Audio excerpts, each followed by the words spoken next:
Hello guys, welcome back to another episode here on African Confessions. There is a message that I want to share with you guys, and this message, it was forwarded to me by one of our admins. Strange things do happen in this world. The message reads like this. Hello brother Nanshi, how are you? Can you please hide my identity, especially my nationality? Please do not reveal my number and my country. My brother, I am a gospel artist. I am a musician. I do have a few of my albums that I had recorded. This was before I had started attending this other church. So I used to record R&B as well as gospel music, but I never found my breakthrough. When I started attending that church, quickly people then knew that I was someone who was very talented. So in that church, what happens is that the first day that you go to that church, then there is a book which you are supposed to fill up. It is more like an application form, and they are very strict with the way that you fill up this application form. It was like you are about to get into a contract, a business contract with them, and the contracts, it even expires. People, they don't want to talk about these issues, but they are very real. So when you sign that church contract, it is a time period whereby it expires and you have to renew it. And to those ones that are so heavily involved in that church, they will defend the church no matter what the church does.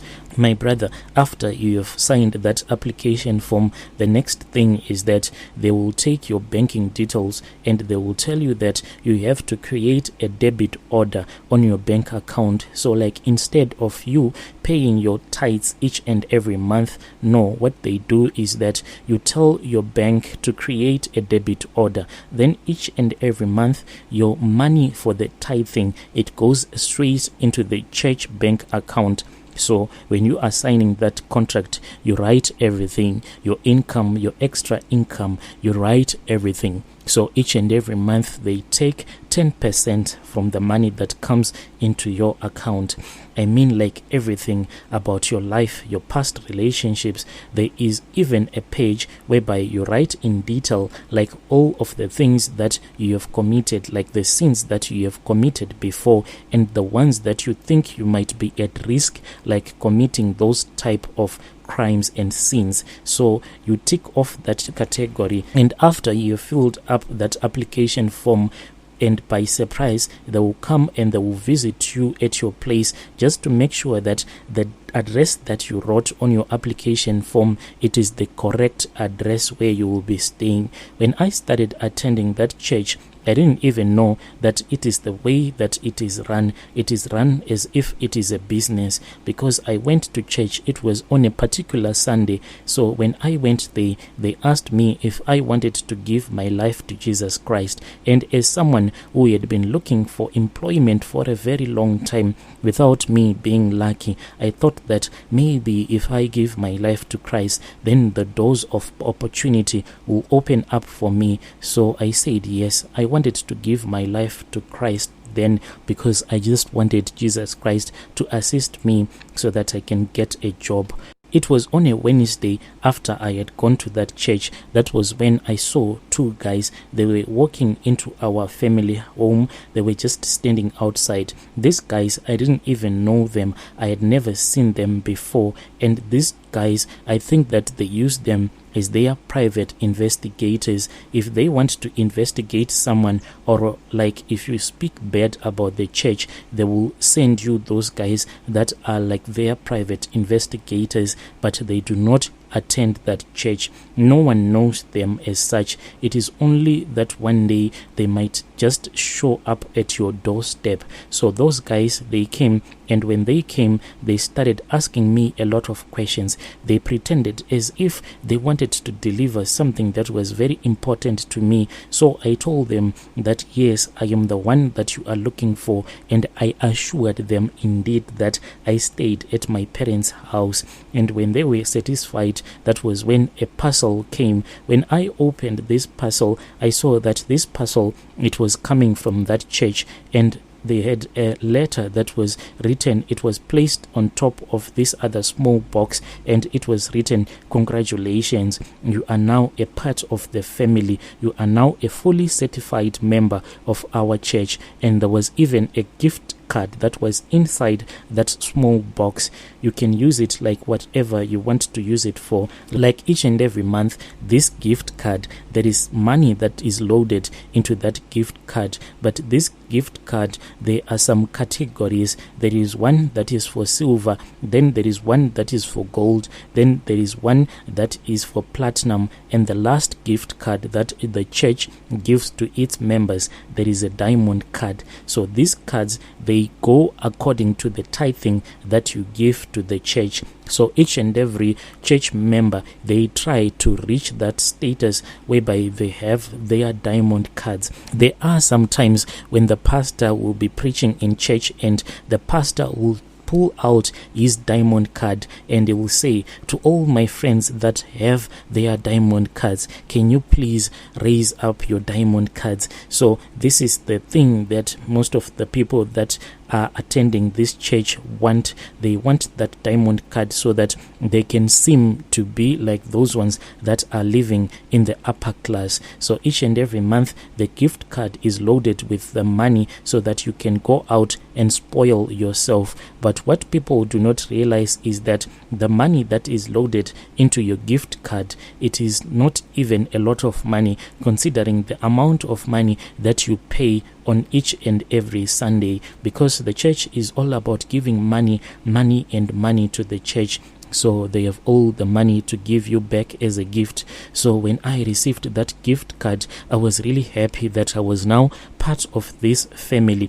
And indeed, it is like a family, a very tight knit family, and they do not even let the scandals to leak out like what I am doing right now, because each and every one amongst our church members, they have that strong bond, a strong relationship.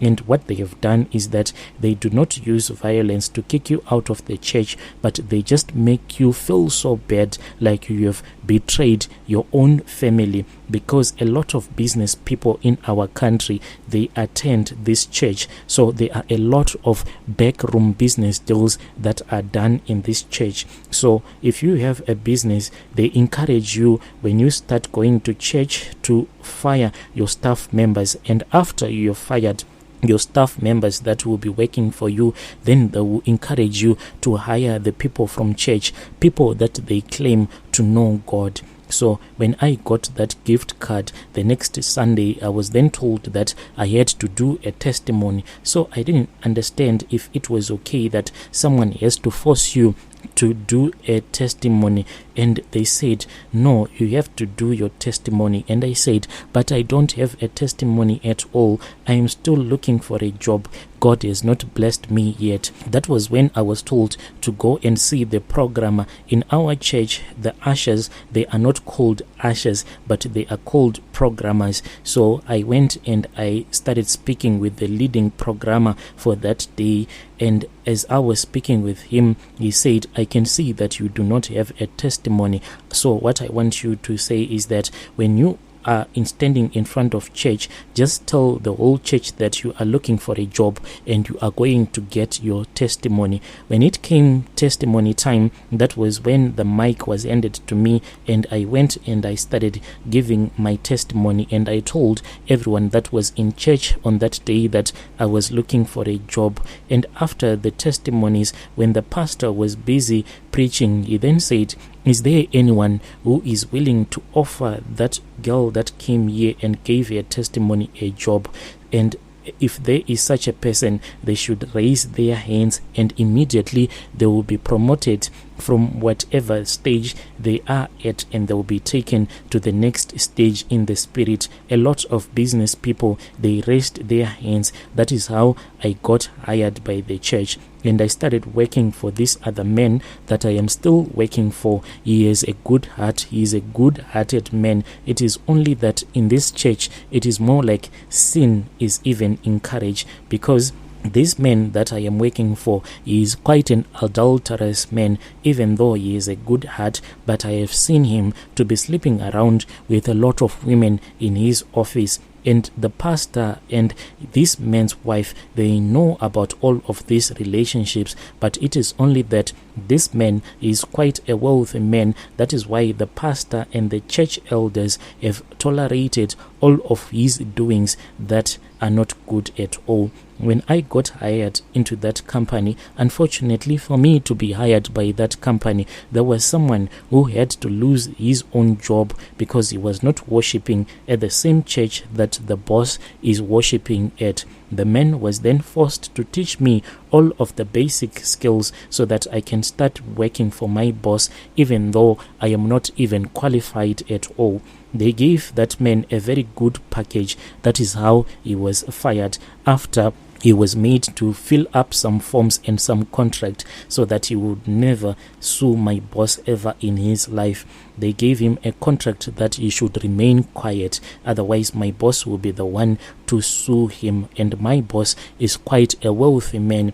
So with all the good things that the church has done for me, with everything that I had written in my application letter, I was then told that I had to work in the praise and worship team. Yes, my brother, the praise and worship team, it's not like you will be serving God, but you are given a salary. People cry, that means that the worship team for the day, they would have done a very good job, because what happens is that as soon as after the worship team has started singing like those deep worship songs that are so dramatic, the pastor will rise up and will start preaching when everyone in church will be in that emotional state of crying and worshiping the Lord. That is how he manages to convince people to give to the church. These sermons, my brother, they are all about prophecies, and a lot of prophecies. And I believe that people tend to believe in these prophecies because they will be in that emotional state with the music that will be played when the pastor will be preaching, and as the praise and worship will be singing those deep emotional songs. So when you ask one church member a question, then the church member will be given his or her prophecy in details, and they will believe that indeed this pastor is a true prophet of God. But what people do not know is that in your application letter that they make you to sign in a rush, you would have written everything, and they will study you like you are a book. Then they will predict your life and what the future will hold for you. So when I was in praise and worship, my brother, that was when I realized that the pastor had taken some of my songs,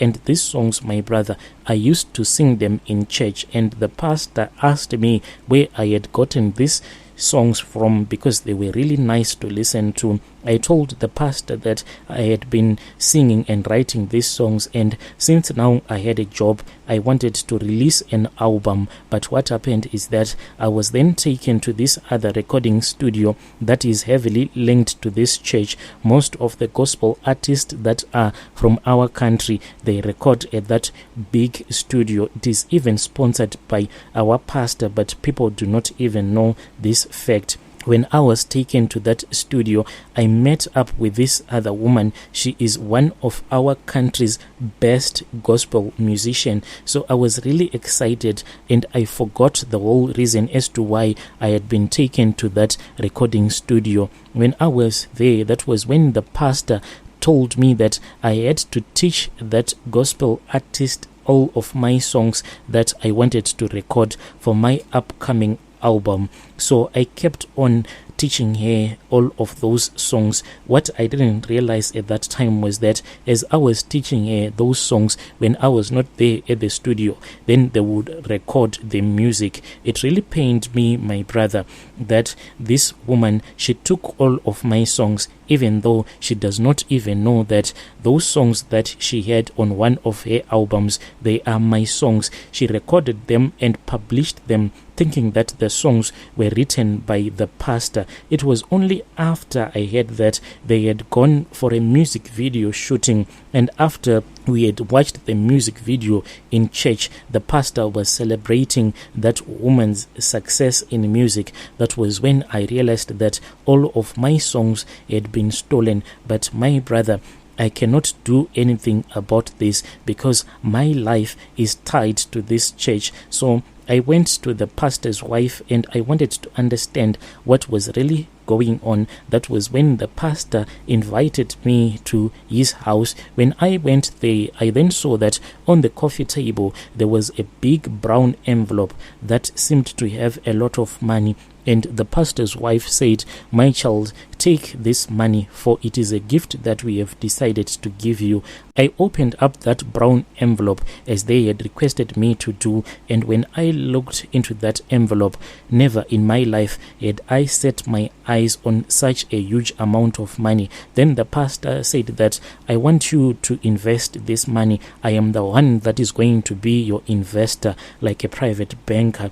So one day they came and they picked me up. I didn't even know where they were taking me to. They said that, "Take all of your money," and we went to this other garage, my brother, to this dealership. When we went there, then the pastor said, "You should buy a very beautiful car," and he said that if you buy this car, I am going to make sure that you are going to have a very good investment by buying this car. It was me and him and his wife, my brother. They helped me to pick my first car, and I regret ever buying that car because I could not even manage to afford maintaining that car. The parts of that car, they were really expensive. Each and every time when I wanted to get it fixed, we had to import the parts from Germany. That is how this car was expensive. You could not fix it anyway but at a few auto shops that are there in our country. So I ended up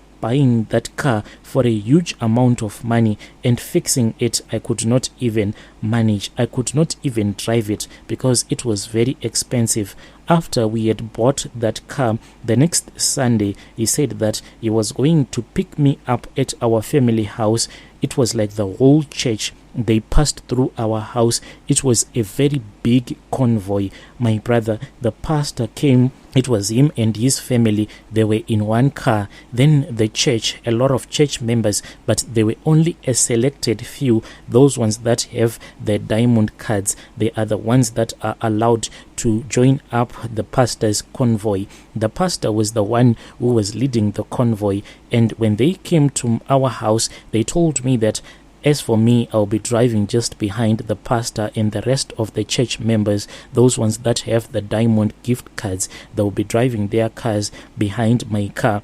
It was a very big occasion. That is what our pastor encourages the people to do. He encourages all of the church members to buy fancy stuff, to live a life whereby everyone can see that you have made it in life. To be the richest person, like in our church, it is always encouraged. And this, my brother, I think that it has caused a lot of corruption in church, because most of the people in our church, they are business people, so they try to be as corrupt as they can so that they can wear the best designer clothes and they can drive the best luxurious cars on the market. All of this is done to show off to other people that indeed God has blessed you. As for me, my brother, when I drove that car to church, I then gave a testimony, but I was not allowed to say where this money had came from. One of the programmers had told me that I should only say that God had blessed me, and God was the one who had made it possible for me to drive such an expensive car. And after the blessing, I then got the money to buy that beautiful car. And after the testimony, the whole church was really happy. And the pastor proved on that day that when God has decided to bless someone, and if God has made him to pray for someone, then God will decide to bless that person. He called me back to the front of the church and he prayed for me, and the whole church, they started praying for me. My brother, in this church, people even come up with a lot of stories, magnificent stories, how God have managed to make them to have about $1 million business deals, how they are purchasing new vehicles, and how they are purchasing a lot of properties in the city. All of this is done so as to impress people. Our church is quite a very big church. Maybe if I can calculate the members that are in our church right now, they can be around 20,000 or so. Our church has different branches in our country. We are a lot, and you should see what people can do on social media. So the plan is that each and every one of us, the pastor encouraged us in one sermon that the next Sunday we were supposed to bring 4 phones. You had to buy 4 brand new phones. The next Sunday, when we went to church with those 4 brand new phones, that was when the pastor said that each and every phones that we had bought, we had to install Facebook, Instagram, and some social media applications on our phone, and we had to register different accounts, and we had to go and like his pages. And the other thing is that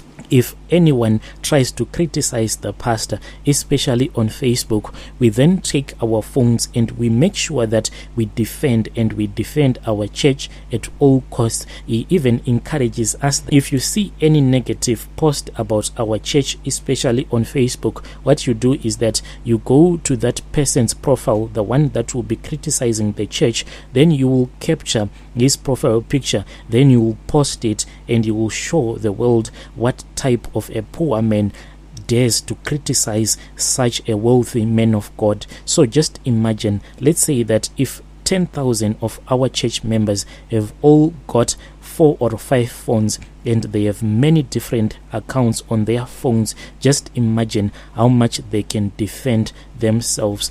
Right now, I am still in that church, my brother, because this is where my livelihood is, and even my marriage, that is where my marriage is going to come from. Because for me to get out of church, I don't have any life at all. I am not qualified for any job. The job that I am doing, my brother, there are people that go to university for years and years so as to get the kind of experience that will make them to have the job that I am having right now. There was even a time when my pastor came and visited my boss. When he was walking out, he then said that he wanted to see me. I was in a meeting with some of the clients. He even walked in there and he said something that really troubled me. He said, "You have to remember that it was my God." Yes, he didn't say that our God. He said, "My God was the one that has done everything for you, and you should always remember that what my God has done for you and what my God has given you, my God can also take away from you." Then he started praying whilst the clients were there. My brother, I was really embarrassed by all of these things that he did to me.